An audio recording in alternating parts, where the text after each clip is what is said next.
a special greetings to every single person who's watching this. And I hope you were tagged, and I hope that you will tag this to someone. And I do hope that you are going to think about what I'm going to tell you, because this sermon has been pressing on me for a while.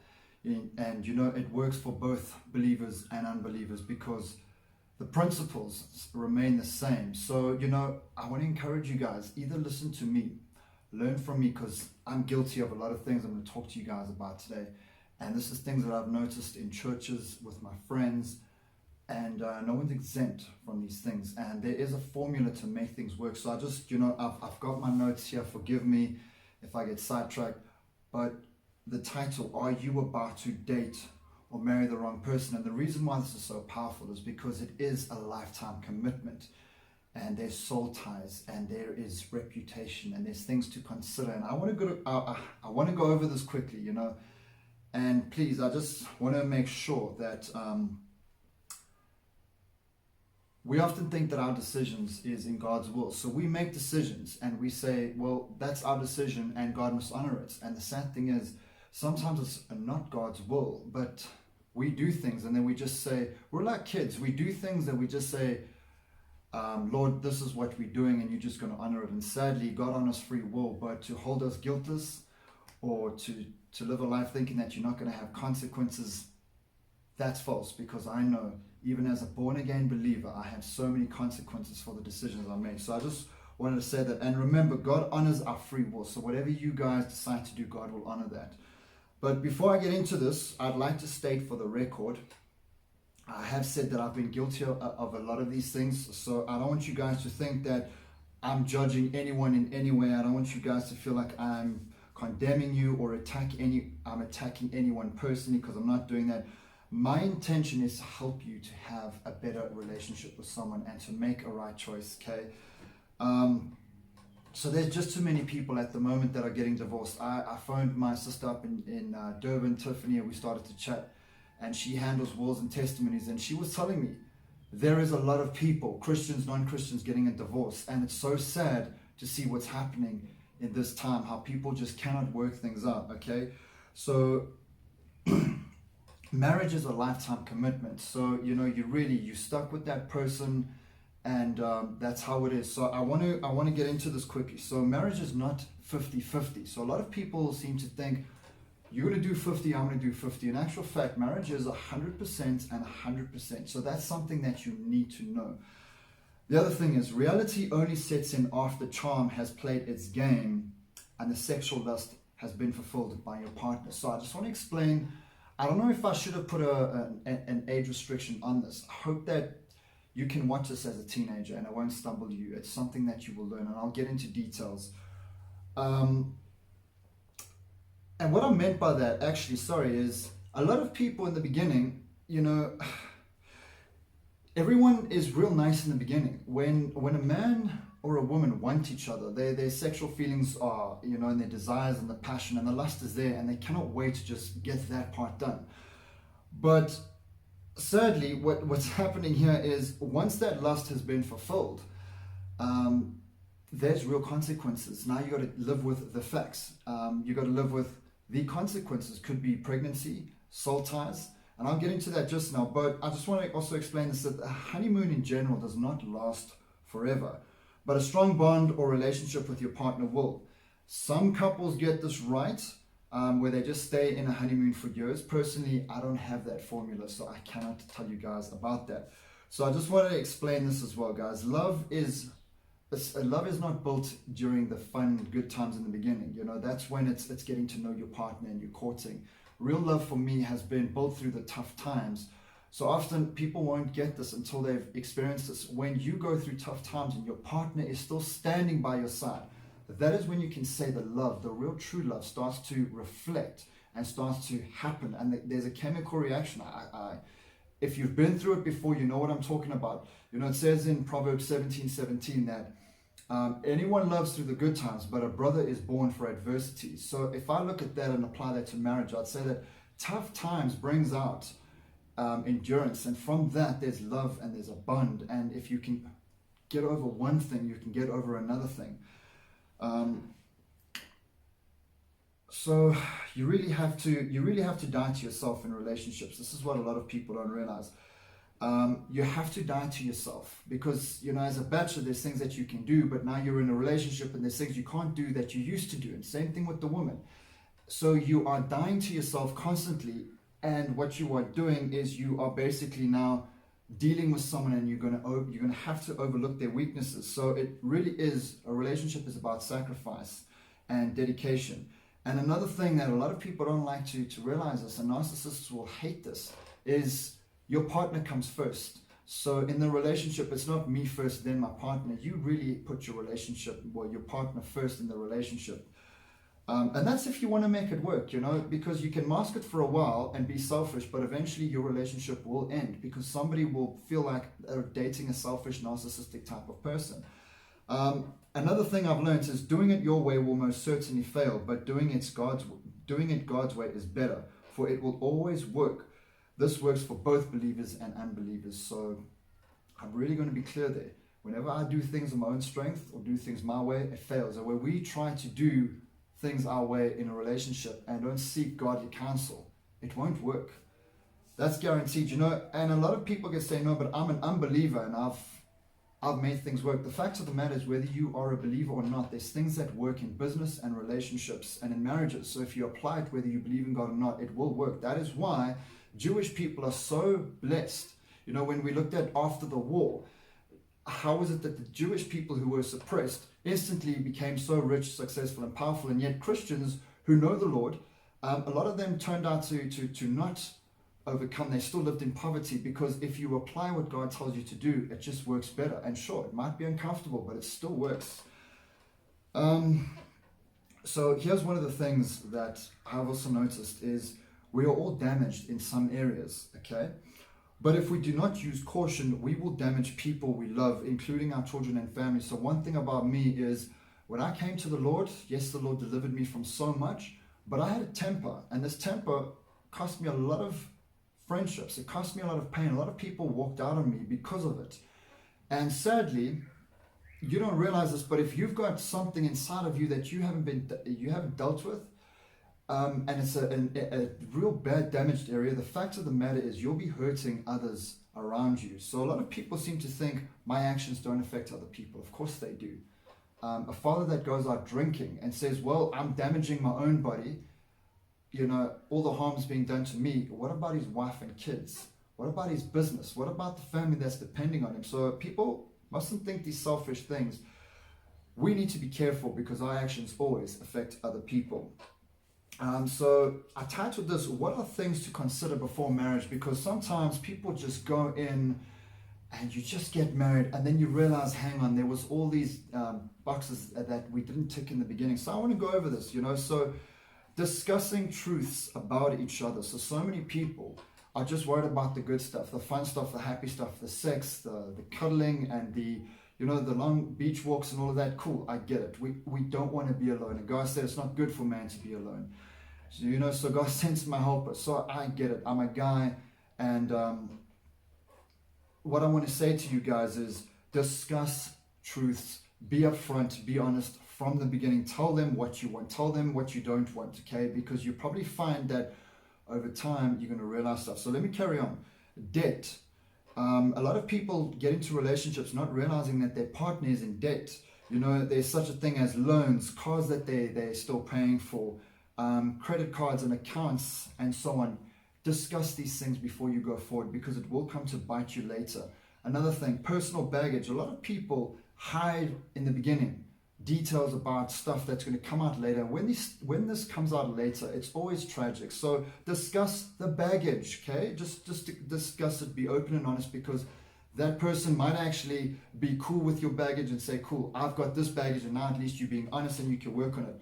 The other thing, sadly, a lot of people don't realize is there is a thing that's real, okay? We can spiritualize it, we can say that it is whatever, but there is a thing called mental health and mental illnesses, and some people are not open and honest about this. So you date someone and then you realize that there's a chemical imbalance, and then later down the line you realize, well, I didn't know about this, and now you're stuck with this person. And the Bible does say, through sickness and in health. But don't deceive your partner. Talk about this. Say to them, you know what, I've got bipolar. It's something I'm working on. It's something I'm managing. Possible diseases as well. People, before I got married, I said to my wife, listen, we are going to go for tests. So we did AIDS tests, we did blood tests, we did urine tests, we did all of those tests, and then we knew, you know what, if we are to be intimate, none of that to worry about. So get that one out of the way. A big thing so many people forget is men. I'm going to say this, and I speak for myself and a few other men I know. Men are interested in sex, okay? I couldn't think of a reason why a man would want to get into a relationship. Besides the fact, men want sex. They're hunters, okay? And men lust. And the word says, Paul says, I would prefer it that you were like this, single like me. But if you can't contain yourself, then get married, okay? So guilty. I was one of those people. And you got to discuss it. You got to discuss it when you're going to have sex. Are you going to have kids or not? Does he want kids? Does she want kids? Discuss that stuff, because it is very important, because once a woman falls pregnant, it's game over, And I mean that in a loving way. Like, kids are a blessing. They're a gift from the Lord. But if you are not ready for it and he or she is not ready, then be careful, guys. So, talk about that. Also, names for your kids. A lot of people don't realize how this tiny little thing can become such a big issue. So discuss that. Which schools you want your kids in, roles and responsibilities in the marriage. Too many people get married and there's no action plan after the honeymoon phase is gone. Like, what's your action plan? How are you guys going to motivate each other? How are you guys going to deal with each other's weaknesses? Because they're going to come out over time. So really look into that. Another thing, habits. Look at your partner and ask, once you guys have done your honeymoon and once you guys have kissed and made love and done all those wonderful, nice things, what are you going to do afterwards? So discuss this, habits, gym, routines, who's lazy in the relationship, your eating habits. Apparently jokes, some people, if they don't laugh at your jokes, it's enough for them to be put off by you. I didn't know that, but apparently it's true. So you got to discuss, what do you guys find funny? What humor is he into? What humor is she into? Music and so on. Discuss these things. Don't jump ahead. So, will you and your partner accept counseling before and during the relationship? Because I tell you something, in the beginning, we are blinded to people. We just see their beauty and we see everything good about them. And it's human nature. That's why people make so many mistakes when they buy a car or a house, because you're looking at what you want to see. And right at the end of this, I'm going to give you something, golden nugget to think about. But will you and your partner accept counseling? So will you do that? Because when stuff comes out, you need the tools to be equipped to know how to handle yours and your spouse's problems, and you need to work through it. So really consider talking about that. In the Christian faith, there's so many courses you can go on. So Ancient Paths, 1 and 2, Alpha, Foundations, and all of that. It's so good to go on these courses and to get yourself counseling right in the beginning, because stuff will come out. And trust me, guys, these things here, I know some of them are small, but some of them become big, and it's make or break it in relationships. You really got to discuss likes and dislikes. It was quite, I'm in a situation, my inner circle knows, when I found out some stuff, I was like, wow, these are such small things, but apparently to someone else, what you find small is so big to them, and what you find big is so small to them. So discuss really likes and dislikes. Another thing that can be huge is ex-lovers. Sometimes we, as human beings, we create soul ties, and we become friends with people and we keep them around, and sometimes it intimidates our partners. So you just want to obviously look into that. Ask your husband or your wife, do you feel comfortable that I'm still friends with my ex, or I do business with them? And decide if you want to meet them or not, but respect your spouse on that, because they'll make them terribly insecure. Something so important, and the world hates this, but if you read Proverbs 31, that is what a godly woman is for her husband. So I understand we live in this world where a lot of women, they despise a man being the head of the home. And sadly, it is because a lot of women were abused. So now you got a guy trying to, be the head in the house, but you're still suffering with some soul wounds from an abusive man. So you don't submit to him fully. So ask yourself, will you as a wife submit to your husband? Are you willing to do that and let him be the head of the home? And are you able to have a look at him with his faults and still lead under his authority, follow under his authority? here another thing, will your husband love you as Christ loves the church? Because often women think a man who's charming is always going to be charming, and sadly not all men are like that. Some men get what they want, and once they've got what they want, their true character is revealed and they're no longer charming and sweet. So ask yourself, once the charm is gone and the looks fade, will he still love you? Ask yourself that. Make sure that you know this guy. A powerful thing here is, how will you sort out your differences and solve problems when they arise? Because believe you me, problems are going to arise and you're going to need to work it out as a team. So how will you strategize working together as a team? These are things you've got to discuss. So test your partner. Have a look at how do they solve problems. Look at how do they solve riddles. Tell them stories and see if they get irritated solving problems, like puzzles. Something small where you can see who is your partner, who are you married to? Because if this person is unable to solve problems and you are the one that's always trying to lift your partner up, but your partner just keeps dragging you down, then you're unequally yoked as believers or non-believers, and so you will have a cursed relationship. Who will be your reason and counsel when you and your partner cannot agree to work things out? Guys, I had this. I'm still going through it. There is times when you just realize that you are very different and in a lot of ways incompatible, and you don't see what your partner sees and they don't see what you see, and you guys' maturity levels is different, and some areas they are strong and some areas you're weak, and some areas they're weak and you're strong. So you've got to find out if you and her cannot, or you and him cannot work things out. Who's going to be your counsel? Someone that you guys go to, that you know, that you trust, that can put you guys in your place and say, feelings and emotions aside, handle it like this. You got to figure these things out in the very beginning. Another thing is dress code. I'm one of those people. If I'm in a relationship, please do not dress to impress the outside world. Do that stuff for me at home. Don't do it in public. Don't do it at church. So discuss this, because dress code can become a big issue. Seeking out attention on social media by the opposite sex. I know so many couples, they're married and we're on social media, but we're liking everyone else's pics and we're making ourselves look so available, and it's selfies every day. This can become a real big problem, and this will create insecurities in your relationships, because once your partner does it, you're going to be like, well, if they can do it, I can do it. And so it's going to be tit for tat, and it causes problems. Have a look at maturity. Women generally are more mature than men, but sometimes people hide the fact that they're very childish and immature. So you really want to test someone when it comes to maturity. Something big that can come up is deliverance and soul ties. And why is deliverance such a big issue? Because stuff happens in our lives. It could have been that maybe a woman was raped, maybe she was abused, maybe a man has had his heart broken by a cheating wife in the past, or a cheating girlfriend, maybe he was abused, maybe he was touched by a man when he was young. Stuff happens. Maybe it was drugs, maybe it's soul ties. So soul ties, when you sleep with someone, you create a soul tie. There's spiritual attachments there, and what happens is you're not with this person anymore, but you can't stop thinking about them because there's a spiritual aspect here. So before you get into a relationship, make sure that you and your partner are discussing, getting deliverance, because it really is real and it's powerful. I've seen this, guys. So I know sometimes people say demons and people don't exist, but trust me, they do. I've seen it in my own life. When I was delivered, I wondered, how is it that 3 years later, I'm such a different person, so much at peace.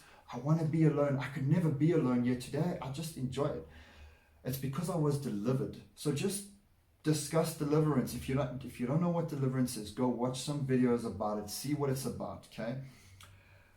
So this is now a topic where this is stuff that I've learned in my own life and just watching other people. So it's facts about dating and marriage. This is like facts, okay? So I would say this, you could call it 95% facts. Definitely going to happen. Some of you guys can relate to this, and I know that some of you are going to start hitting that like button now and thinking, okay, so problems and fights are going to come. Okay, I'm pretty sure if you've been in a relationship for 6 months, whether you're married or just dating, you've seen problems will come. Finances will turn. It happened to me. As I got married, my finances stopped. And so the problems would start to build up, and my frustration would begin. Family and friends may interfere in your marriage. So this happens all the time. And Shane, God bless people. They think they're doing good, but sometimes they're actually really making things difficult, interfering in your marriage, bringing up gossip, spreading gossip, and stories get out. And then you and your wife start to fight, because I just want to explain this. The devil, whether you believe in him or not, loves to work to confuse people. So two people, when they don't communicate, Satan starts confusing them, and then they start to fight because they think they know what's going on, but they don't, or they think someone said that or did that, but in actual fact it didn't. It's gossip. And a lot of people in your outer circle are trying to get into your inner circle to cause problems between you and your spouse. Believe you me, and these are people that you can go to church with, people in your family, friends. People are not always smiling at you, happy that you are in love or you are involved. So often they break you. So just be careful. You may want to be in a relationship, the one to be right. So I know that sometimes pride takes over. We fight and we want to be right all the time. And then what happens is you end up losing your spouse, or you end up losing love and respect from them. So be careful, guys. That one is real. The other fact about, relationships is looks will most certainly change. A lot of people are attracted to the looks in the beginning. And that's the first hunger and the desire. But the looks will change, guys, and you'll get used to that. And then comes the bad breath, and then comes the farting after 3 to 6 months. Man, I've seen this. People get comfortable.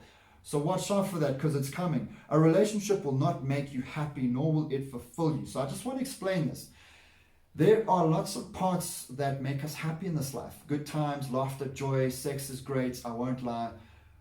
But there is a thing called fulfillment, and I found that having money, having power, having a business, having all of those things in my past, and then getting married, and then even having sex with my wife, I realized that I wasn't happy with those things. I wasn't fulfilled. And then I went back to the Word of God in Ecclesiastes, and I realized only God will fulfill you. And that's where the peace from God comes from. So yes, a wife is a beautiful thing to have. Kids are a blessing. And I would prefer to be in a relationship than single.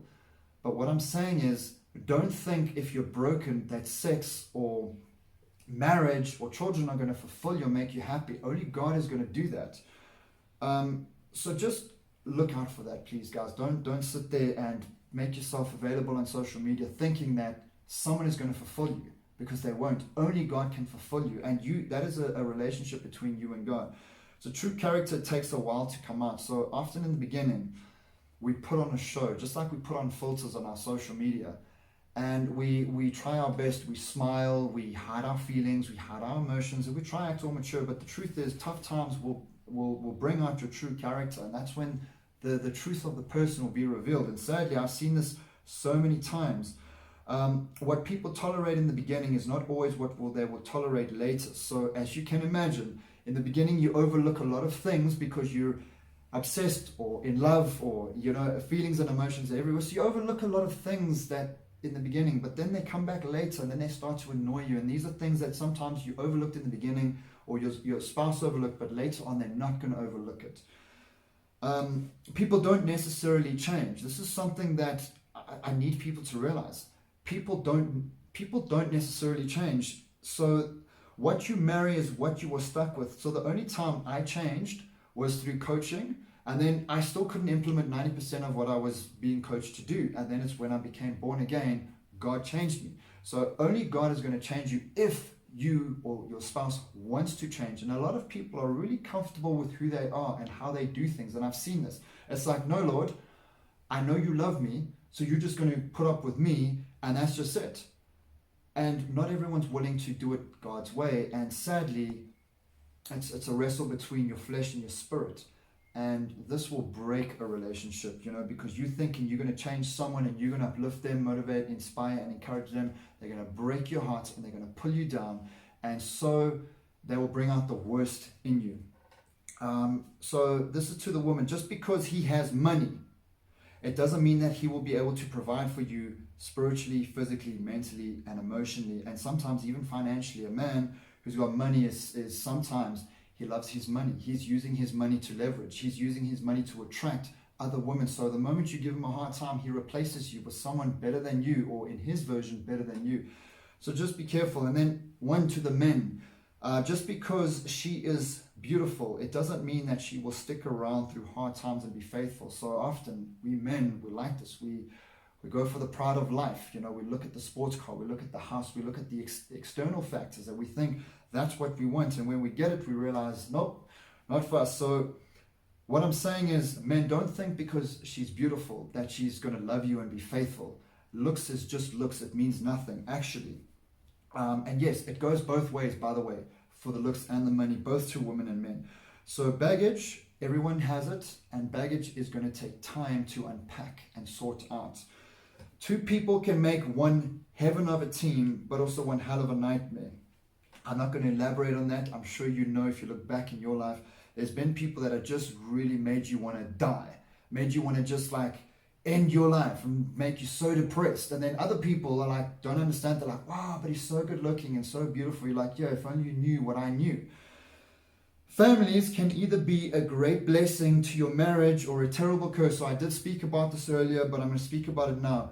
The Bible says a man needs to leave his mother and his father, and he needs to be one with his wife. So when you have problems, this is what happens in relationships or marriages. You run to your family, and your family starts to give you what I call the Job counsel, where they think because they love you, they're giving you wise counsel. And the fact of the matter is, that's when it comes in. There's your side, his side, and then there's the truth. And sometimes family interfere and they make you do stupid things. How many people told me to do stuff, and I was like, if I were to listen to this advice, I'd be finished. So just be careful. Go to the Word of God. Let that be your counsel. So yes, families can be a terrible curse at times. Even though they are good people and they love you, they can really tear you down.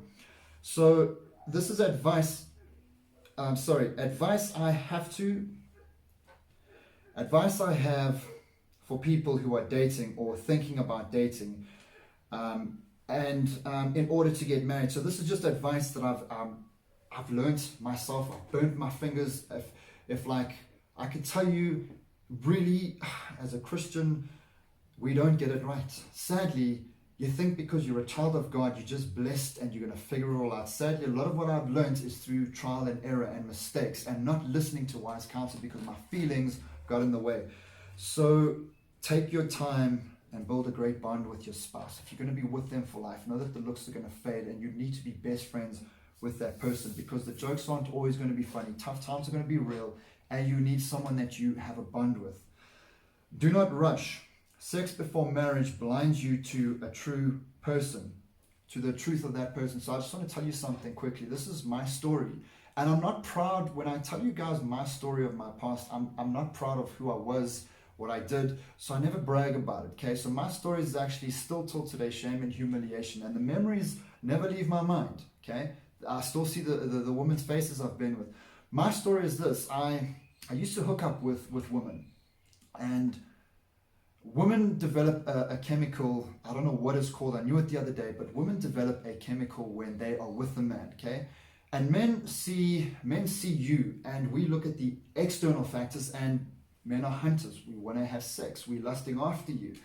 So a man will sleep with the woman because he feels like it and he wants to. And a woman might feel like that too, but a woman actually starts to get attached first. And sadly, I was in a sexual relationship with the woman. I wasn't dating her, and this happened, I think, 3 times or 4 times in my life, where I was sleeping with the woman but not in a relationship. And they would start to develop feelings before I did. And then when I was comfortable to live like a bachelor and be single, they would start to get jealous. And I couldn't understand this. And then eventually I realized, ladies, do not give what is sacred to a man before you actually have a commitment and a marriage. Once a man gets what he wants, there's nothing else to give him. And I mean this with love and respect. If a woman gave me back then what I wanted, I wouldn't respect her after that. So just trust me, no man who's charming you, who wants to be with you sexually, is actually going to be able to commit to you once you've given him everything that's sacred. Yes, sex is sacred between a husband and a wife. So don't pervert what God has made holy and pure. Ladies, if you give a man what he wants before the commitment, there's guarantee he's going to leave you. And so many poor men and women have done this and ended up pregnant, and now you're raising children in a broken home with a father out there doing this with multiple women. And then you don't understand what a good man is because you measure every man's standards according to his standards, or his standards to every other man's standards. Ladies, I can't tell you enough, please don't do that. Let a man wait. If a man loves you, he will wait for you. I promise you, I'm a man. I had the most beautiful woman in front of me many years ago. She was beautiful, and I really, truly, there was something different and special about her. I had her naked in front of me, and because I loved her, and she even said she wants to have sex, and I said, you know what, I want more. I respect you too much, because I knew how it would turn out if we had sex that day.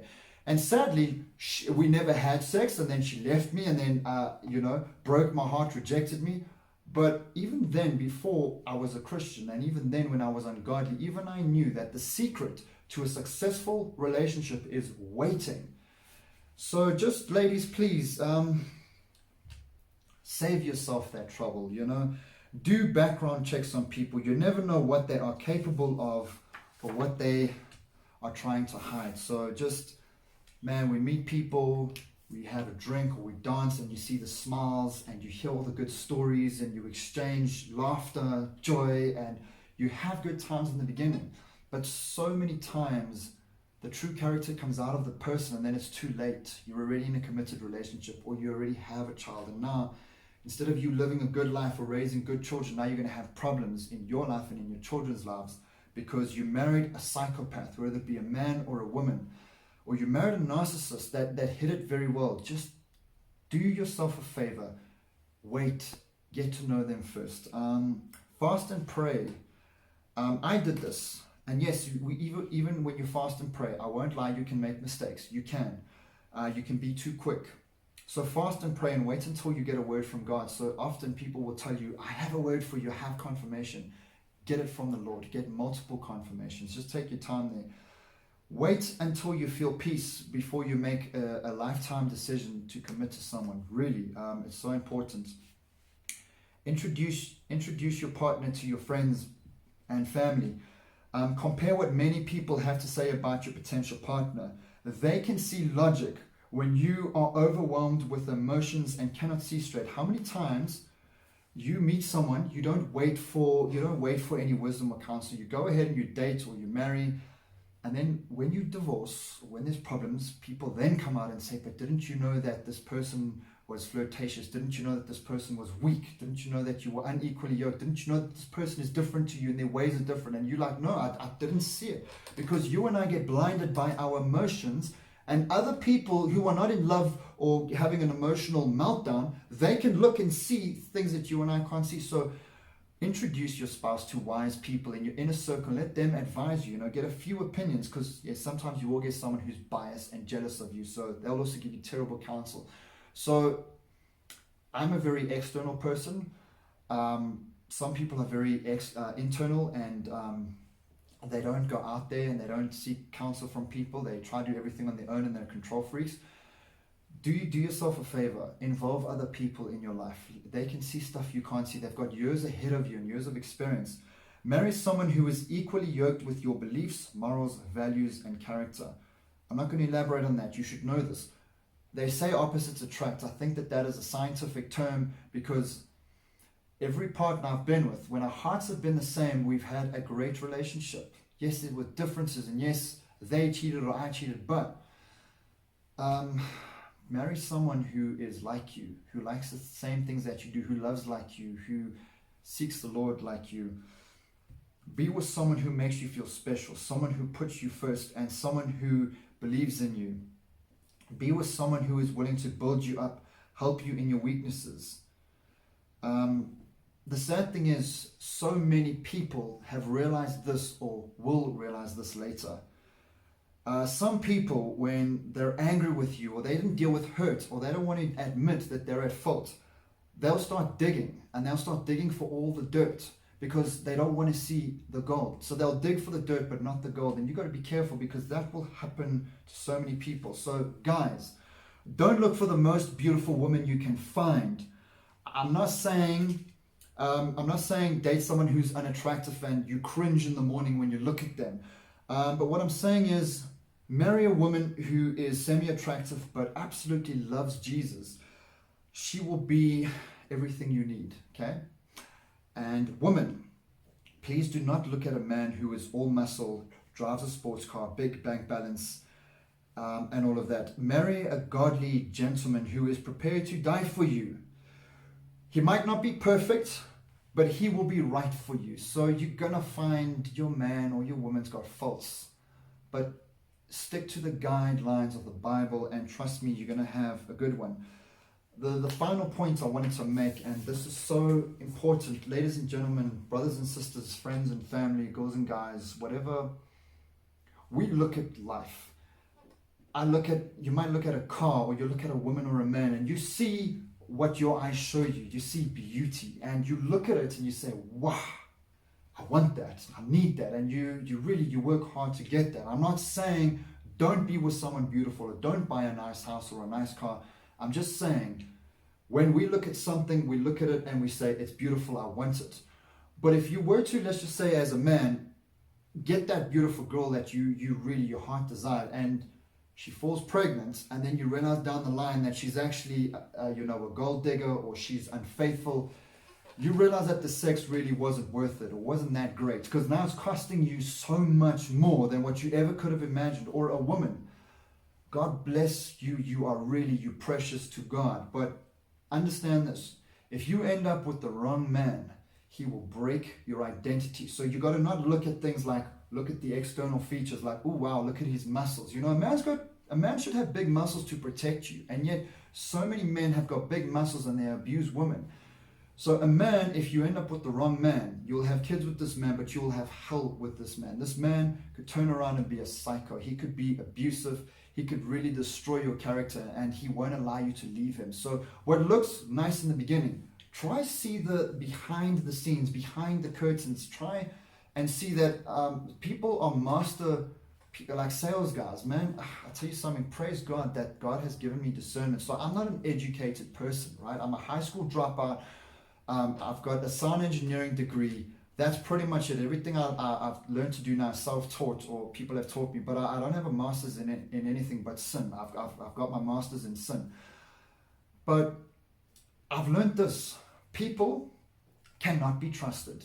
People say things, and they will come after you. But even I've learned in my own life that you've got to be careful with people. You just don't know people. How many great pastors have fallen? How many great men and women of God have fallen to the desires of the flesh? There was actually a point I wanted to make, but it slipped my mind. Maybe I'm not supposed to tell you, or maybe it's just not the right time. But guys, go out there. I'm going to say this. Don't be that person that overanalyzes everything. Don't be fearful. Go out there, make mistakes, but be careful what mistakes you make, because some of them are lifetime commitments. Some of them are lifetime problems that you're going to have. So see the end result, and have the wisdom and the discernment to figure this out. If you feel you're weak in this area, ask God to give you strength, wisdom, and discernment. So just, that's what I have for you guys. And really, for weeks, the sermon was pressing on my heart to just tell you guys, these are all the things I've learned and all the things I'm going through. And yes, I've got the pain of making terrible choices. But not everyone's going to fight. Not everyone's like you. So yes, people are going to leave when tough times come. People say something in the beginning, but they don't honor it in the end. Okay? So a lot of people, they're sitting there and they're saying, I do. They're saying through sickness and in health. You will say anything to get your way. So the point I was going to make is sales guys, they're so brilliant at trying to convince you, to buy their product or to buy from them. And then they convince you that it's going to be so great if you have this product or you have this service offering. You pay for it, you get it, and you were so excited, and then realize later that, no, this is useless to me. It doesn't help. Don't put yourself in that position for life by marrying or dating the wrong person. So if you're having doubts about someone that you're thinking of getting engaged with or married to, pray into that and ask people who are wiser than you to help you, because they could help you make a very good decision. But if you do things in your own strength, you could make a terrible decision. So I leave this with you. God bless you. Now, I'm sorry if I've offended some people. I'm sorry if I've come across as stereotyped or whatever. My intention is to warn both male and female, because I know both boards of the spectrum. I've seen people, I know people, I've got male friends and female friends, and they share stories with me. I'm the kind of person people just like to open up to me because they see that I'm open. So yeah, a lot of my friends are going through divorces at the moment, and it's a horrible thing. It would have been better if we just all did things the way the Lord told us to do it. So have patience when making these decisions. God bless you, brothers and sisters. I will see you on my next video. And please give it a thumbs up if you can. Support my work because I'm being censored. Thank you, guys. Love you all. Ciao.